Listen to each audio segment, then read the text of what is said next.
चीन ने हाल ही में ताइवान के चारों ओर बड़े पैमाने पर सैन्य अभ्यास पूरा किया है। इसमें 130 से अधिक लड़ाकू विमान और नौसैनिक जहाज शामिल थे। साथ ही लाइव फायर ड्रिल भी की गई। ये अभ्यास ये दिखाने के लिए आयोजित किया गया था कि युद्ध की स्थिति में इस द्वीप की घेराबंदी कैसे की जा सकती है। ये 2022 के बाद की सबसे बड़ी सैन्य कार्रवाई है।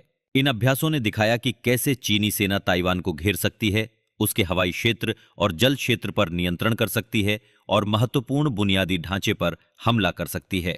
रिपोर्टों के अनुसार ये केवल ताइवान को डराने के लिए नहीं था, बल्कि भारत, अमेरिका और जापान जैसे देशों के लिए भी एक चेतावनी थी।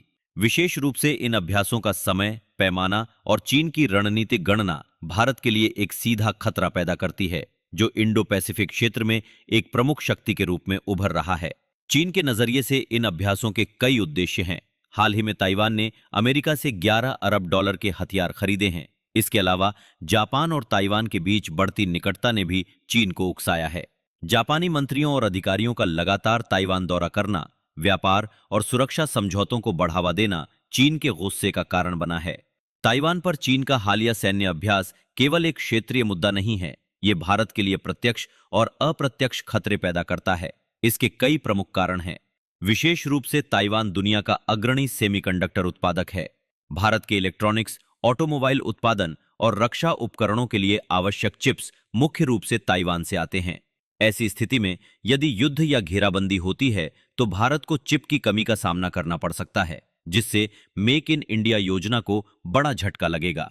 इसी तरह भारत के कुल विदेशी व्यापार का लगभग 55% दक्षिण चीन सागर के माध्यम से होता है। यदि चीनी अभ्यास इस मार्ग को अवरुद्ध करते हैं तो भारत का आयात और निर्यात गंभीर रूप से प्रभावित होगा। इसके अलावा ताइवान जलडमरू मध्य में तनाव बढ़ने पर चीन भारतीय सीमा पर भी अपना दबदबा दिखाने की कोशिश कर सकता है। यदि चीन ताइवान पर पूर्ण नियंत्रण प्राप्त कर लेता है तो इंडो पैसिफिक क्षेत्र में उसका प्रभाव अटूट हो जाएगा। ताइवान पर कब्जा करने से चीन के लिए अपनी नौसेना को हिंद महासागर में लाना आसान हो जाएगा, जो भारत की समुद्री सुरक्षा के लिए एक बड़ी चुनौती होगी। भारत क्वाड का एक महत्वपूर्ण हिस्सा है।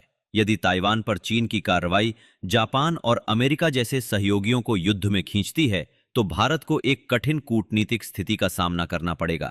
इसलिए चीन की ये गतिविधियां भारत की बढ़ती अर्थव्यवस्था और सीमावर्ती शांति के लिए एक बड़ी चुनौती हैं। 2020 के गलवान संघर्ष के बाद वर्षों के सैन्य तनाव के बाद 2024 के अंत में भारत और चीन ने सेनाओं को पीछे हटाने और बातचीत फिर से शुरू करने पर सहमति व्यक्त की। प्रधानमंत्री मोदी और राष्ट्रपति शी जिनपिंग के बीच 5 साल बाद हुई मुलाकात को एक नई शुरुआत के रूप में देखा गया। हालांकि ताइवान पर चीन के खतरों के कारण भारत इसे केवल एक क्षेत्रीय मुद्दे के रूप में नहीं देख सकता। विशेषज्ञों का मानना है कि भारत को ताइवान संकट को पूर्वी एशियाई सुरक्षा के व्यापक संदर्भ में देखना होगा। यदि चीन की रणनीतिक सोच बदलती है तो ताइवान की घेराबंदी के लिए इस्तेमाल किए जाने वाले सैनिकों को फिर से हिमालयी सीमा पर तैनात किया जा सकता है। दूसरी ओर ताइवान को लेकर बढ़ते तनाव से भारत को अमेरिका के साथ संबंधों में लाभ मिल सकता है। चीन को संतुलित करने के लिए अमेरिका भारत को उन्नत रक्षा तकनीक प्रदान कर सकता है। हालांकि यदि चीन को लगता है कि अमेरिकी गठबंधन उसे घेर रहे हैं तो वह भारतीय सीमा पर फिर से आक्रामक हो सकता है। यह भारत के शांतिपूर्ण विकास के लिए बाधक होगा। इसलिए विशेषज्ञों का सुझाव है कि भारत को अपनी सैन्य और निवारक क्षमताओं को मजबूत करने पर ध्यान देना चाहिए।